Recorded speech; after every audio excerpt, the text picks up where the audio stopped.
November 14th meeting of the Hays City Commission to order. Next item on the agenda, consider approval of the minutes from the regular meeting held on October 24th, 2019. Commissioners, do you have any changes or corrections? I have none. None. Hearing none, they're approved as presented.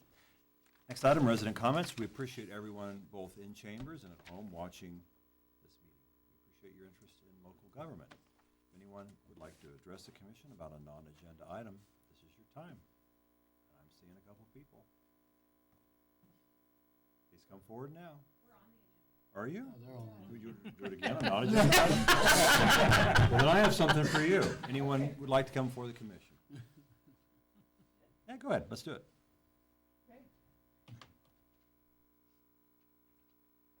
All right. Well, good evening. My name is Elena Cunningham. I'm the current president for the Downtown Hays Development Corporation.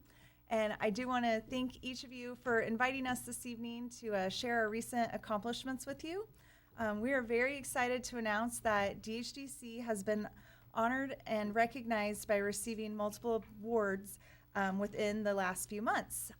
And then I would now like to ask our executive director, Sarah Bloom, to elaborate on these awards for you. Thank you again for having us tonight. The first award DHDC was recognized with happened in May of this year.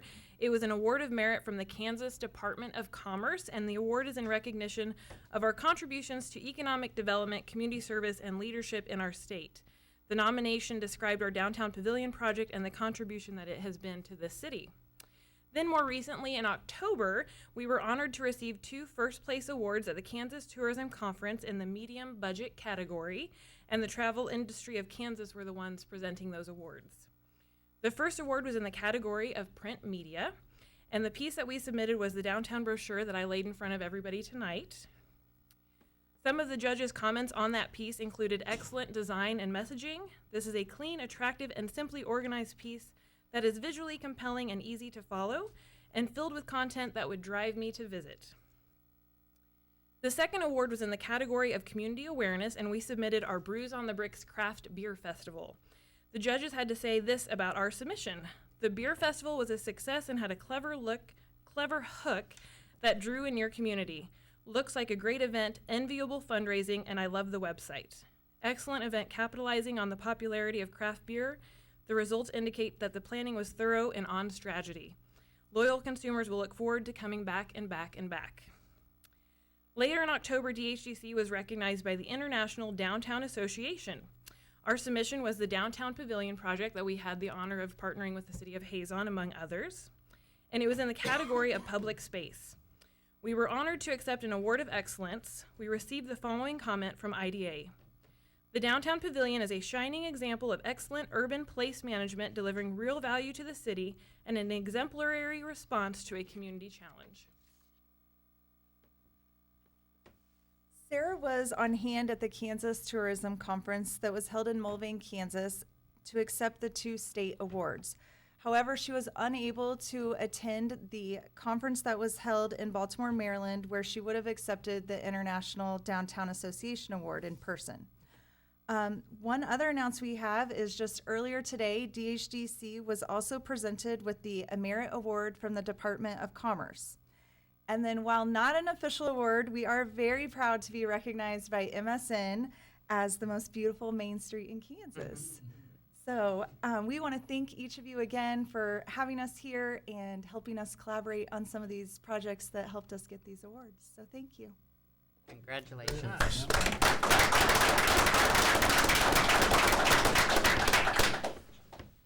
That's not a proclamation this evening, whereas the City of Hays, Kansas celebrates our local small business and the contributions they make to our local economy and community. According to the United States Small Business Association, there are currently 30.7 million small businesses in the United States. They represent 99.7% of all firms with paid employees, and they're responsible for 64.9% of new net jobs created, whereas small businesses employ 47.3% of employees in the private sector. 94% of consumers in the United States value the contributions of small businesses and the contributions made in their community. 96% of consumers who plan to shop on Small Business Saturday said the day inspires them to go small.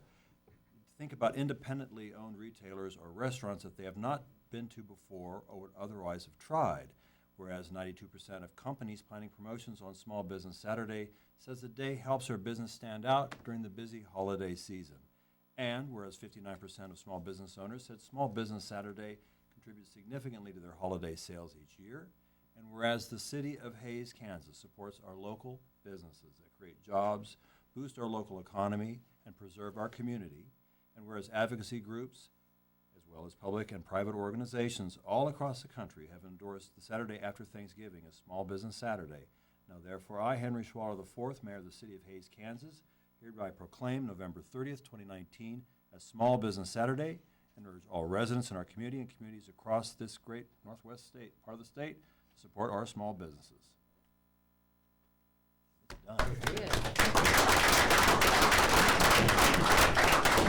Would anyone else like to come up on a non-agenda item? Employee promotions and new hires.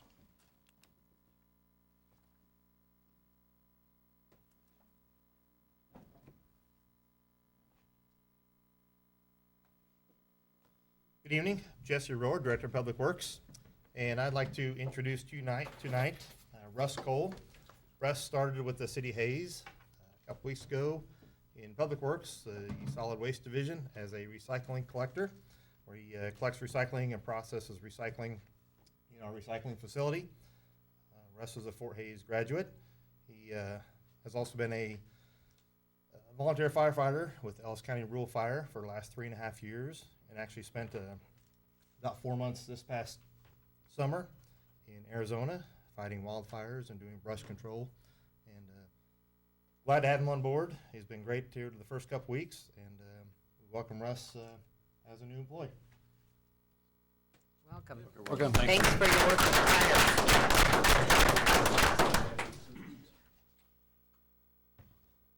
Good evening, Commissioners. Jeff Crispin, Director of Water Resources.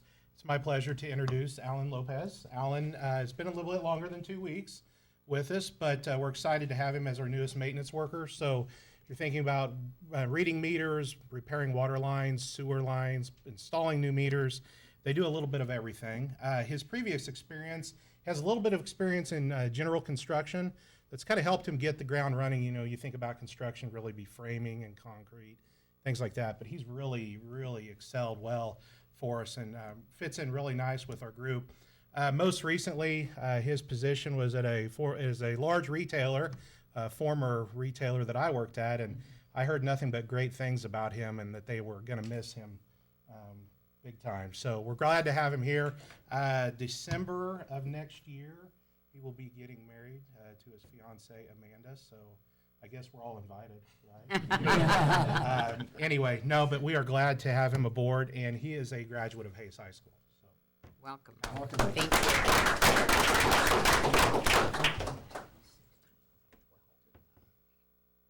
Nothing on the consent agenda, and there's no unfinished business. Next, the Fire Rescue Training Facility Classroom Construction Project. Good evening, Commissioners. Ryan Hagan's Fire Chief. Just here to speak with you tonight again on the approval to construct our classroom at the training facility. Remember a while back we got the grant from the Dane G. Hansen Foundation for $272,000. The city put in $50,000 towards this project. To bring up to speed on what's gone on out there so far, we have purchased and erected the 3-story drill tower, 100 by 125 concrete pad, and our live burn box. We've been working with Fort Hays and NCK Tech on the design of a 40 by 40 building for this classroom, which will serve as a classroom for the training facility, but it'll be also available to any city department for use. Fort Hays is going to build the classroom. NCK will do electrical and plumbing work, but as of right now, we've got to go out and solicit bids for the HVAC system when it's time for that. This is just a basic floor plan of the building. It'll have 2 bathrooms, mechanical room, and a little office area, and then a wide open space for the classroom area. It is a wood frame, metal-sided building.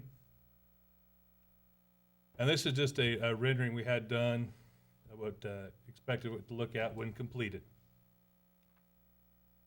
Some estimates that we received, the building materials for the classroom is $15,500. Plumbing materials will be $2,500. Electrical materials, $5,500.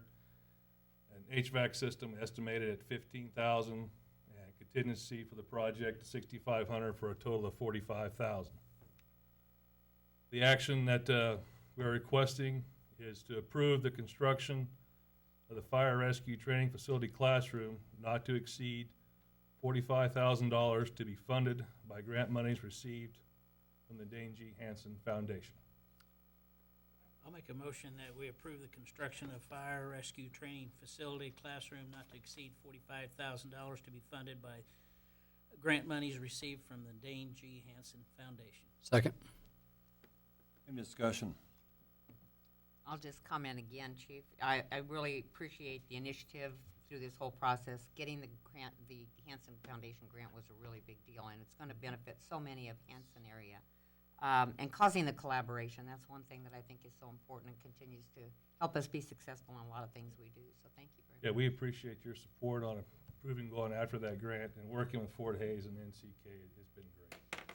Yeah, that's kind of what won me over with the collaboration with the two colleges and saying that other communities can come to our community to use it. And I mean, that's a win-win for everybody. And Once we get the classroom, we got some great plans to bring in a lot of people. that's great. Thank you for doing that. And it was great last week that you brought Fort Hays students in, along with the vote NCK. NCK. I didn't say it. Close. NCK Tech, so that we could actually see who was doing that too. I know the students, the young man that presented last week, he was excited to do it because that's with his internship and his future job he has, he's going to be doing a lot of presentations. And he welcomed the experience. He did a really nice Yes, job, he did. too. Well, and you look at what the pavilion, the collaboration there, what that's brought to our community, and I think this will do just as much, in a different way, and I'm excited about that. We are too. Call for the vote. All those in favor say aye. Aye. Opposed? Motion carries 5-0. Thank you. Thank you. Thank you. Resolution calling a public hearing regarding the establishment of the Saffron West 43rd Community Improvement District. Good evening, Commissioners. Kim Rupp, Director of Finance. The developer Saffron Hospitality has submitted to the City of Hays a petition to create a community improvement district. They've also included the application for economic development, incentives, and fees as required by the city's economic development policy. And this CID petition is pretty straightforward, and it is complete. So before we get into the petition, we thought we'd maybe review CIDs a little bit.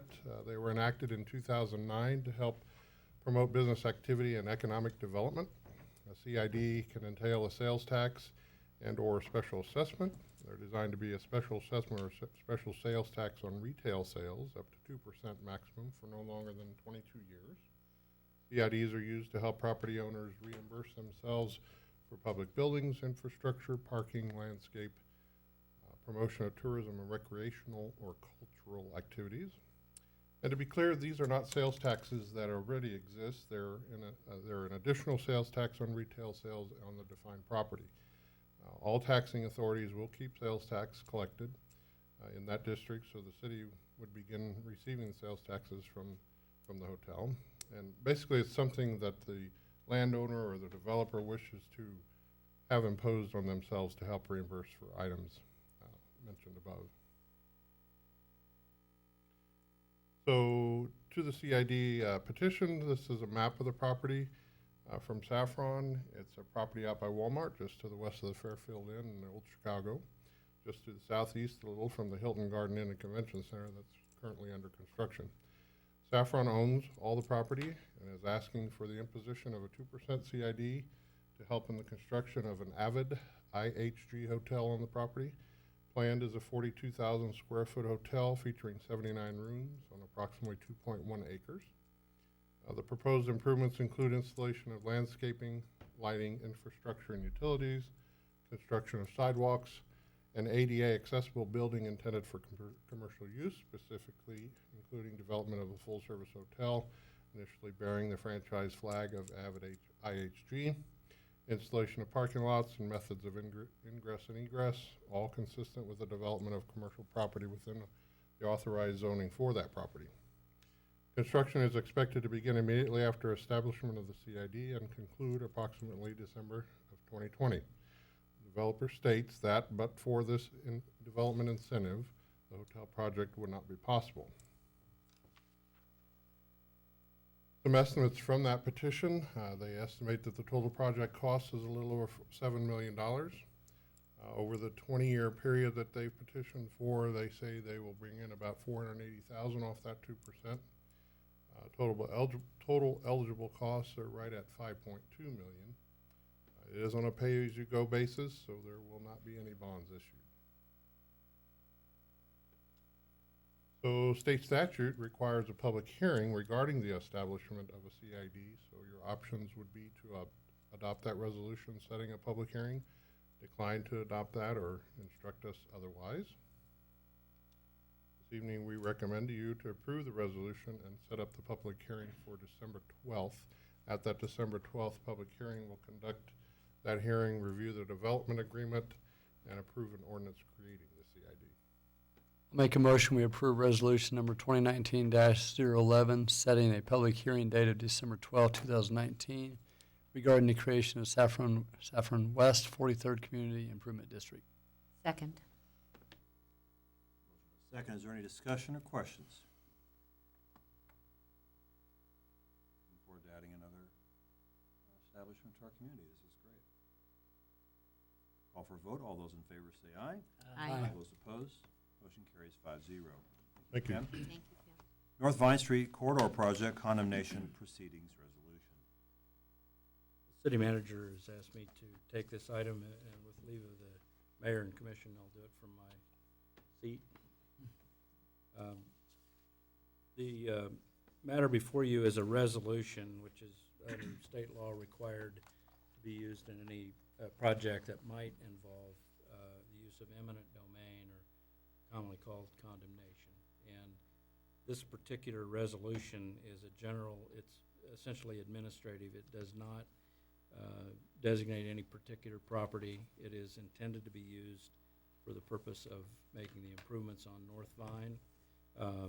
The city staff has been, and I'm not including myself in this, diligently working, negotiating with landowners, and with quite a bit of success.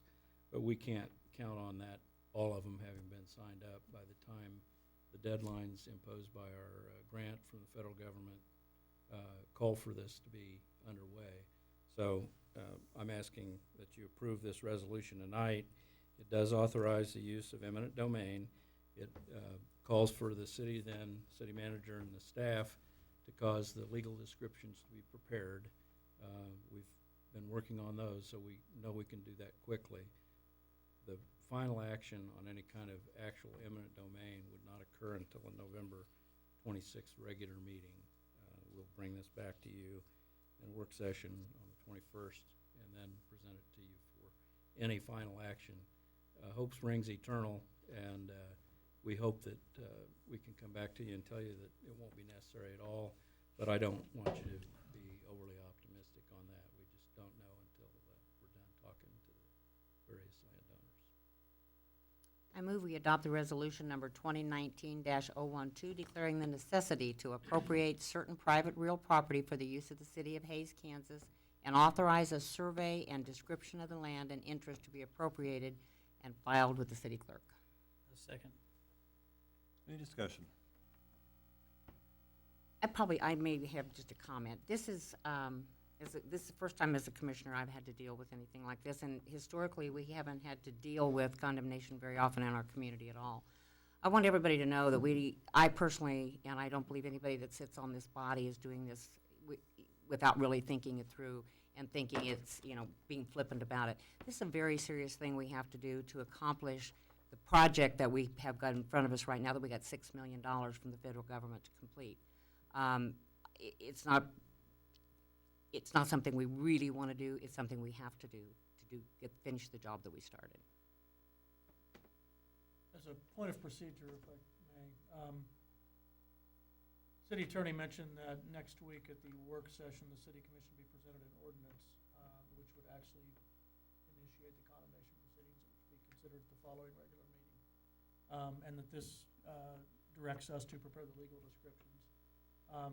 In order to give the few remaining property owners time to come to an agreement before those legal descriptions become published, your agenda packet that will go out Monday will include the ordinance, but we will wait until the work session Thursday to actually have at your seats and at the press's seat the actual legal descriptions of the properties.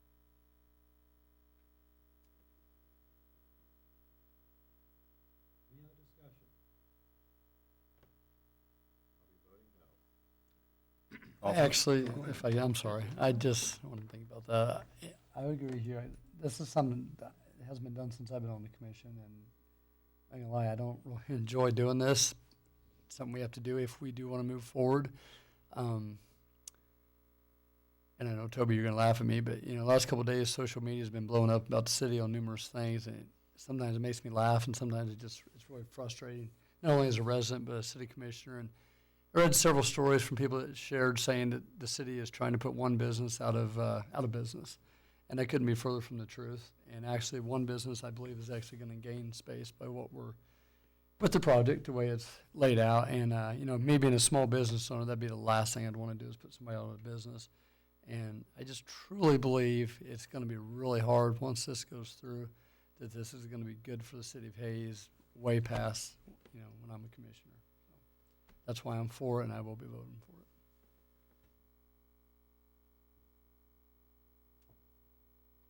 Hearing no other comments, call for the vote. All those in favor say aye. Aye. All those opposed, nay. Motion carries 4-1. Commission inquiries and comments. We're going to begin with the city manager, Toby Doherty. Oh, he's going to get up.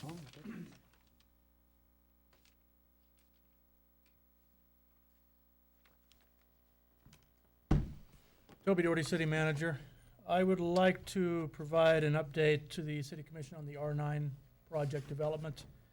It's been a while since I've given you a formal update at a meeting. I know you guys have been made aware of what's going on privately. You may remember that in the spring, a 3-year process with the Division of Water Resources culminated in a master order from the chief engineer. And the master order governed all of the aspects of the conversion of the irrigation rights to municipal rights and all of the minutia that comes with that. Because it is a state order, there are some procedural checks and balances that come along with that. The first check is an entity or a person can request the secretary, in this case the Department of Agriculture secretary, to conduct an administrative review. That request was made and the secretary declined to conduct the review. The second part of the checks and balance is an entity or individual can request a judicial review, and this is filed with a district court.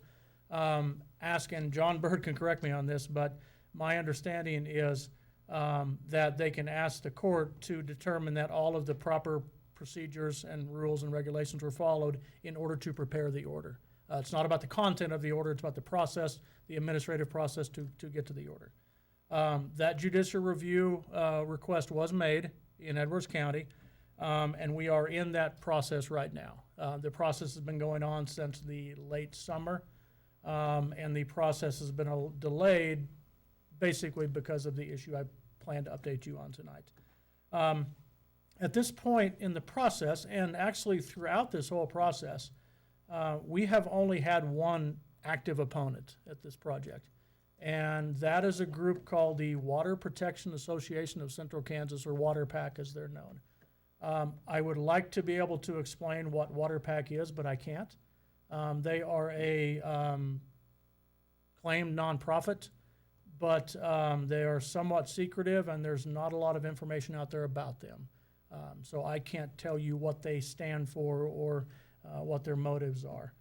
I do know it is a membership organization comprised, I believe, mainly of irrigators that I think sort of mirrors or reflects the Groundwater Management District Number 5 footprint.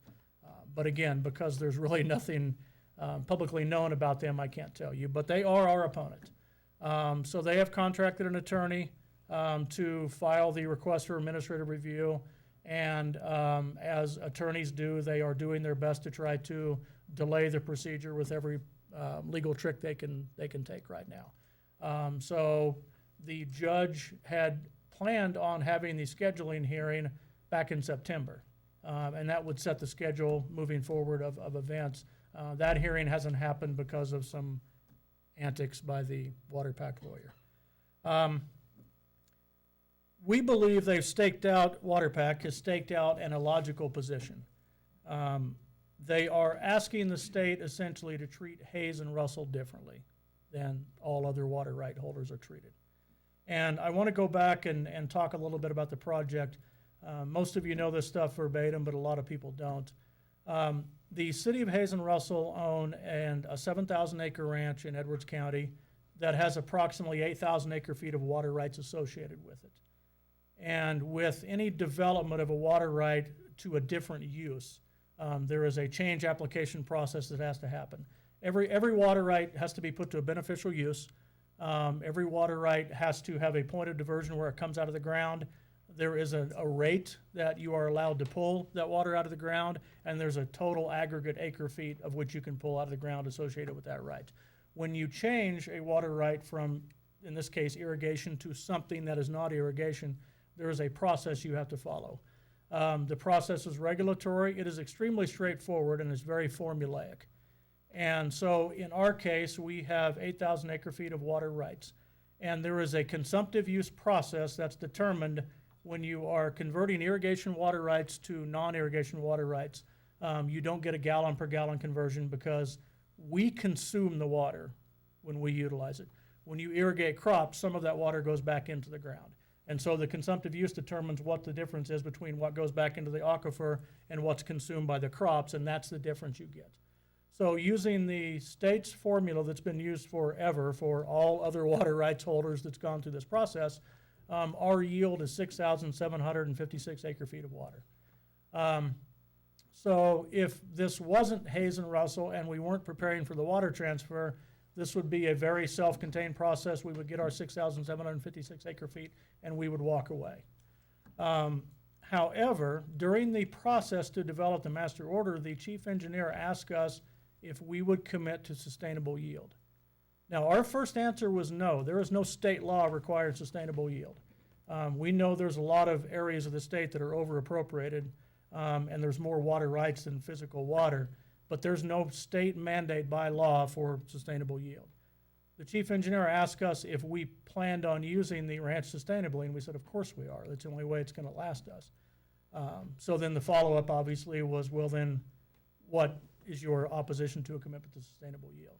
So in the process, we decided we would do an agreement with the state as part of this process to A, determine the sustainable yield, and B, we would commit to the sustainable yield. So we had Burns & McDonnell use the groundwater management district model. We figured out long-term what that sustainable yield number was, and the average on an annual basis is 4,800 acre feet of water. So we took a voluntary 30% reduction in our water rights. We feel we didn't have the legal right or responsibility to do that, but we did it, and it was agreement with the state. WaterPack came along not just late in the process, after the process was done, even though this was a very public process, and they were kept aware of everything we were doing. They come along after the process and wanted to poke holes in the process. Essentially what they're saying, and I'm being a little bit oversimplistic, but in a way I'm not. What WaterPack says is we don't care what the state rules and regulations say. If you use our science and our ways of doing things, here's what your sustainable yield is. Well, that's fine, but it's none of their business. The sustainable yield agreement is between the city of Hayes and Russell and the state of Kansas. It's not between WaterPack and anybody else. So from our vantage point, it's not only an illogical stance, but if WaterPack or anybody else were pulling this stunt on an irrigator or anybody in the ag industry, there would be collective outrage. But because it's been pulled on Hayes and Russell, there's no outrage. It's muted, and they've just sort of been doing what they're doing. So our issue is WaterPack is not looking at the long-term consequences here. They're not looking at the big picture. They're being myopic. They are looking at trying every trick in the book they can to stop Hayes and Russell's development of the R9 Ranch, even though we have the legal right to do this.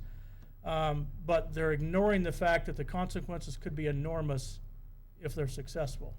Kansas water law is very clear. The regulations are very clear. They're very prescriptive. If they do something that creates long-term precedent, it could be harmful for all water rights owners, all irrigators, everybody. Hayes and Russell are acting sustainably, and they're voluntarily giving up a portion of their water rights, and WaterPac's claiming it's not enough. The reality is nobody in the region is stepping up to match our efforts. They aren't lining up in that area to utilize their water sustainably. We are the only ones committed legally with our legally available rights to operating sustainably. Many of our neighbors at the R9 Ranch are part of WaterPac. And many of these neighbors who are advocating not just sustainability, but sustainability and more, less than sustainability, are not curtailing their water usage. Water use reports are public information, and I've read the data, and they aren't cutting their usage. They are pumping every drop they can to grow crops, but when it comes to us, we can't utilize even what's sustainable. You may have heard about the Quivira Wetlands Rattlesnake Creek issue. This is an issue where you have the Quivira Wetlands, the federal government owns a senior water right to supply water to the Quivira Wetlands, and it's in the Rattlesnake Creek Basin. There's a lot of water rights upstream that are irrigation water rights, many of which are junior to the Quivira Wetlands. Quivira Wetlands determined many years ago they were impaired, and they filed an impairment claim. And so I have to talk just briefly about Kansas water law. Kansas operates on the doctrine of prior appropriation. So water law is very simple: first in time, first in right. Water right number 1 gets top priority. Water right number 2 gets second priority. Water right number 3, and so on. And our water rights go into the hundreds of thousands in Kansas, but it's first in time, first in right. If I'm water right number 1 and you're water right number 5, and I can't produce my allotment, then water right number 5 can be shut off until I can produce my allotment. That's the way doctrine of prior appropriation works. So the Quivira Wetlands filed an impairment claim. It took many years to get to a point where the Division of Water Resources said, we are going to administer the well field and start shutting off junior users. But they tried a tack to where we're not just going to start shutting people off in whole, we're going to start shutting them off partially, but in larger numbers, so people can still have their ability to do business. So many of our neighbors and many people in the region advocated that this is absolutely unacceptable. You can't cut these water rights. You are going to destroy the economy there. But many of those same people will either sit idly by or actively participate in us, who are agreeing to voluntarily reduce our water rights, wanting us to cut more. So quite frankly, we think it's a hypocritical stance by some in the region. The truth of the matter is, if everybody were willing to act as Hayes and Russell were with their water rights and act sustainably, there would be no problem in the Rattlesnake Creek area. There would be no impairment claim. WaterPac should worry about the true problems in their region and quit trying to block a region's attempt to develop a sustainable water source. This water source represents a 75-year plus water solution for Hayes and Russell. They own the water rights, they own the property, they've owned them since 1995 and 1996, and they followed all the regulations to move forward. The judicial review process is only going to last for so long. There's only so many procedural delays they can try to get through it. At some point, we're going to get to a hearing. At some point, I'm certain that Russell's attorney, Hayes' attorney, and the state attorney is going to demonstrate to the judge that all the rules and regulations were followed as they were. The judge is going to sign off on it. We'll start the transfer process. We'll make it through that, and we will be successful after that. So I know that was a lot of information, but I would stand for questions if you have any. Just appreciate the update, as always. Yes.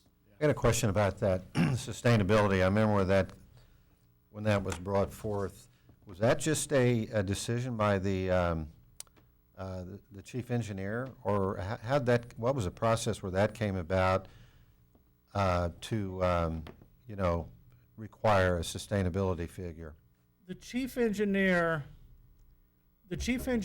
said during the process to, and this was fairly early on in the process to develop a master order. The chief engineer said, I would like to impose sustainable yield. And our response was, you don't have the legal right to impose sustainable yield. His response was, I think I do. And our response was, no, you don't. I mean, we back and forth for quite a while. Our attorney is still absolutely convinced you don't have the right to impose sustainable yield in this. But for sake of getting a deal done with the state to get the master order issued, we said, okay, we'll stipulate sustainable yield because we're going to use it that way anyway. We're not admitting that you have the legal right to do it, but in order to get a deal, we will stipulate sustainable yield, and we will agree to sustainable yield. So that's how that came about. Now, his reasoning for that, I don't know. I don't know what his reasoning was, and John Bird may have more on his legal reasoning. Well, over the I years, think he's a you true know, believer. I mean, over the years, going back to 1993, I had never heard anything like that, you know, come up. And I remember I was kind of surprised when that did, and I didn't really know, you know, how Commissioner, that came about. They've dealt with this problem all over the state, though. You know, they've tried to get these voluntary groups out in northwest Kansas. You know, they've had actually a little bit of success with it, but they haven't. They've never succeeded in getting the legislature to act in that area. And I don't question his motives. I think that the chief engineer sees himself as being in charge of trying to make the water resources of the state go as far as they can. To kind of help Toby a little bit with the process, the sustainability issue came up because we were negotiating all kinds of things into this order, trying to make sure that we didn't have to go through a lengthier judicial process once it was approved. Had we not done that, we would, agreed to the sustainability issue, we would probably be litigating with somebody over why didn't you impose your this self-discipline of only using water sustainably. And so, since we were going to do it anyway, and because it is the best thing for the aquifer, we agreed to go forward with it. And the commission, you know that the commission was involved in that all the way through. I've got another question, and it may be for council, but when you talked about that, the kind of the secrecy of the water pack and being nonprofit, is there a way to find out whether somebody's filed as a 501c or anything like that? Oh, yeah. Yes, they are registered I don't think you as a just go out and 50 declare yourself as a nonprofit. Well, 1099. Yeah, Yeah. they're registered as a 501c6. However, when we ask for their filing documents and to determine why they're registered as a 501c6, they don't have them. So we've requested them from the IRS because we would like to know why they exist, what their reason for nonprofit status is. We think that it's questionable, okay, and we're questioning it. Very good. Thank you. Thank you, Toby. Water issues are just never simple. Commissioner Phelps, do you have any inquiries or comments tonight? Well, I was going to make a comment. I had gotten a couple people comment to me this week about, and I look back over the years regarding, people along the highway, people around Walmart and so forth that are, a lot of people view them as homeless. And so over the years, I've had a couple people bring that up, and then here recently, there's some incident going on out there. And I remember talking to the chief of police about, the situation there, because people had asked me to check in on it. And the Hays Police Department really tries to help people out there. There's nobody gets run off because, according to the chief of police, if they're not interfering with traffic, they're not interfering with the business there, they can do that. But he said the people that are out there fall into three categories. He said you have people that have broken down on the highway and don't have the money to get a new transmission or whatever, and so their only avenue is to possibly, ask for contributions, to get themselves on the road. And there's organizations in Hayes that'll, contribute to that. The other group of people that are out there are literally homeless, and a lot of them have, some health issues and what have you, but they're trying to get enough money for their next meal. And there's a third group that he contends have a place to live, have a vehicle, and don't want any assistance whatsoever, and they just like to panhandle for money, I guess. But as far as, I've corrected some people here that the police do not go out and harass anybody, and run them off. So that's kind of a rumor that's going around that the police have been kind of hard on people out there, and that's couldn't be further from the truth. Actually, they go out there and tell them all the assistance that's available. So, Commissioner Miller. Nothing this evening. Mr. Jacobs. I have stuff. For a while, I was on every week, and I haven't said anything for a while. I was just reminded tonight, in listening to Toby and listening to our fire chief, I'd really like to thank this community and the leadership in this community for the things that are going on. Toby, so much appreciate what you do with water and the expertise, and it keeps us abreast of everything that's going on. You work hard to get there, and I'd stack you up against anybody talking about water. Chief, you've done some wonderful things since you've taken over that job, and we appreciate that. The training center is going to be something that's just going to be wonderful. Mr. Brown, you've done an amazing job working with landowners through this process on North Vine. It's not an easy job, and I know you've worked hard. You've dealt with a lot of different issues. We want you to know we appreciate that very much. Lastly, I wanted to thank our Ellis County Administrator who's leaving Hayes. Philip Smith Haynes. He's one of my very favorite people, and we've gotten to be good friends while he was in Hayes. And I just would like to comment on how much more than a county administrator he is, because he's still in that role, and invite all of you, as we've all been invited, to a reception Monday from 3:30 to 5 to thank Philip. But not only was he a county administrator, but he involved himself in this community. There's a process going on in the community by Heartland Community Foundation called Strategic Doing. And there's some really great groups coming out of there. And one of the very first groups and the most successful groups was one called the Neighbor Project. And Philip was very, very instrumental in getting that off the ground, and he's staying with it to this day. We're going to miss him in Hayes, and I want to wish him the very, very best. Thank you. I just want to touch base on a little bit what Commissioner Phelps talked about. Lovely social media tonight. Actually, before dinner, I sat down and was reading through some of the stuff people had posted about the lovely Hayes Post story this morning. I was actually woken up this morning from friends, my phone going off, people like, what's going on in the city of Hayes. And, I guess my thing is when there's a story like this, I just wish there was more posted about behind the scenes. Like this guy, which it had nothing to do with the guy. It was about what was going on at the business. It was a zoning issue that they said you can't do anymore. But, there's been times where he's pulled a knife, he's shot a bow and arrow in the city limits. I don't think we would allow that anywhere. And I guess when people go off and badmouth, whether it's the police officers, like you were saying, maybe you should ask before you go on social media and complain about how bad our city is, because our city's pretty darn good. And I really believe in this community, there ain't a person in this town that wouldn't help a homeless person if they had the ability to do that. So that's my rant. I appreciate the media, but sometimes there's a lot more to the story than you read. You didn't call on me, but since I've talked more at this meeting than I have in 5 years. I read the same thing as you did, Commissioner, and first of all, in defense of the media, the person who writes the story doesn't necessarily write the headline. Years ago, they had a headline writer at the Hayes Daily News who really was clever, and he actually made a lot of stories a lot more readable.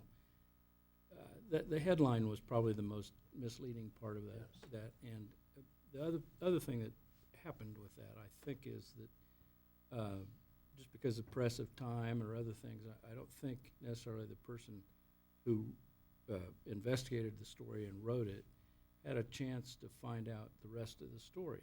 And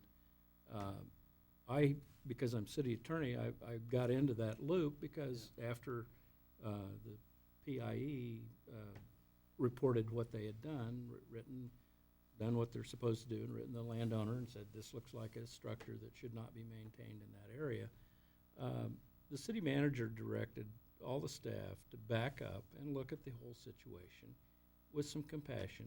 And there isn't anybody who's getting disenfranchised or kicked out of the place they are. In fact, probably the best thing that came out of this is a little more focus on a social problem here in Hayes, just like Commissioner Phelps pointed out, that there are homeless people in this town. There are homeless people everywhere, and they're homeless for different reasons. We tried as a community to address those, but you can't necessarily anticipate every reason. And the gentleman who's involved in this, I can't tell you what his motives are for wanting to live that way, but he has some, is the point. And to a certain point, he gets to do that, but he has to do it the same way all of the rest of us do. I don't get to operate a commercial operation in my house because it's not zoned for that. And so the fact of the matter is, you don't get to set up your house in a parking lot or some other place in a commercial area, and there are good reasons for that. It's not safe. So the rest of the story is, though, that I think that the community ought to know is that the city is, as near as I can tell, doing everything it can to try to address the legal problem, the zoning issue, without having the unintended consequence of having somebody ground up by the system. And so that's not going to happen. It's not going to happen, well, this city manager's here or I'm here. Okay? When you consider that we have a lot of opportunities to help people, we've got the Ministerial Alliance and First Call for Help. First call and so for forth. help.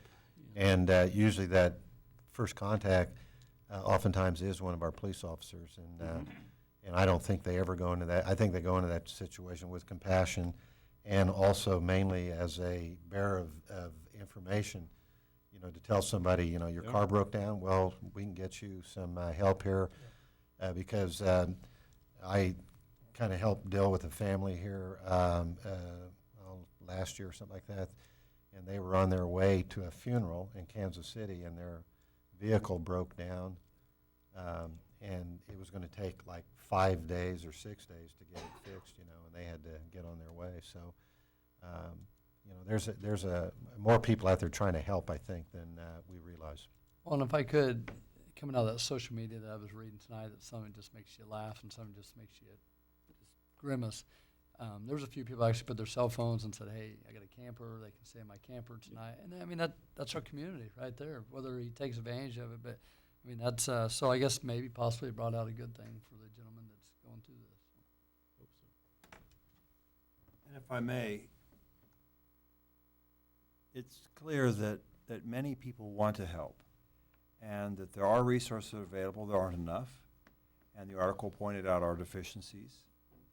The thing that did concern me when I talked to people is that some of the parties involved on helping and on helping homeless people, helping people with mental health issues, helping people with addiction, poverty, have been threatened. And that's where I think Vice Mayor Musil is concerned, that the comments are angry and that it's our fault or someone's fault. I would encourage everyone who's angry to get together and form a city coalition on ending homelessness in Ellis County. Take that anger, take that time it took to post those comments, and get a hobby. Do something. Get off your butt and solve this problem. That's what makes this community great. We have a problem, we solve it. And negative comments on social media do nothing. They just sit out there, and you feel good for a minute, but then it's like an addiction. You want to post another one. So I would hope that all the people who, like us, are very concerned, if we banded together, we could solve this problem locally, and we'd be a model for the nation. I would agree. No other business? We are adjourned.